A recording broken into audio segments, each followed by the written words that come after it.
மகிமையின் தேவனாகிய இயேசு கிறிஸ்துவின் நாமத்தினாலே உங்களை வாழ்த்துகிறேன். இன்று இஸ்ரவேலின் தேவன் என்ற தலைப்பில் நாம் தியானிக்கலாம்.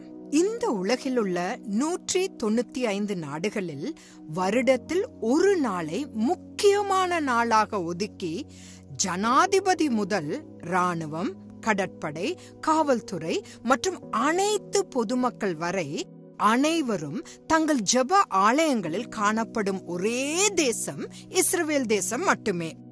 அன்று அவர்கள் தங்கள் பாவங்களை மன்னிக்குமாறு சர்வ வல்லமையுள்ள கர்த்தரிடம் பிரார்த்தனை செய்கிறார்கள். 1973 ஆண்டில் அத்தகைய ஒரு நாளில்தான் யோம் கிப்பூர் போர் நடந்தது. முன்னதாக இஸ்ரவேலின் நிலைகளை கண்டறிய ரஷ்யா 2 மாதங்களுக்கு முன்பே ஸ்புட்னிக்ஸை அனுப்பியிருந்தது.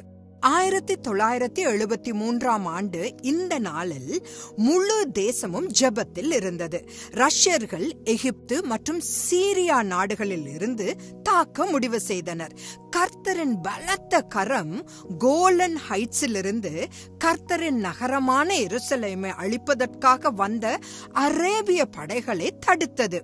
ஒரே நாளில் இஸ்ரவேல் அனைத்து அரபு சக்திகளையும் அழித்துவிட்டது. இன்று வரை உலகின் அனைத்து தலைவர்களும் யோம் கிப்பூர் என்று அழைக்கப்படும் இந்த போரில் இஸ்ரவேல் வெற்றி பெற்றது எப்படி என்று அறிந்து கொள்ள அங்கு செல்ல விரும்புகிறார்கள்.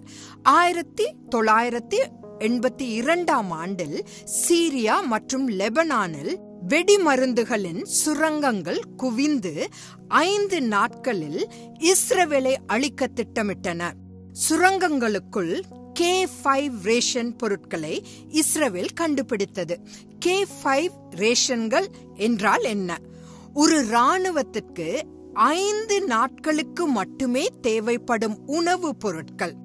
இஸ்ரவேலின் எதிரிகள் 5 நாட்களில் இஸ்ரவேலை அழித்து விடுவார்கள் என்பதில் உறுதியாக இருந்தனர்.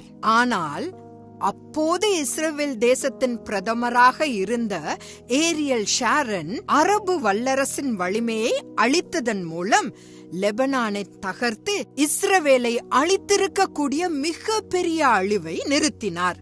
கண்ணுக்கு தெரியாத வேதாகமத்தின் தேவனே ராஜாவாக இருக்கும் தேசம்தான் இஸ்ரவேல் தேசம்.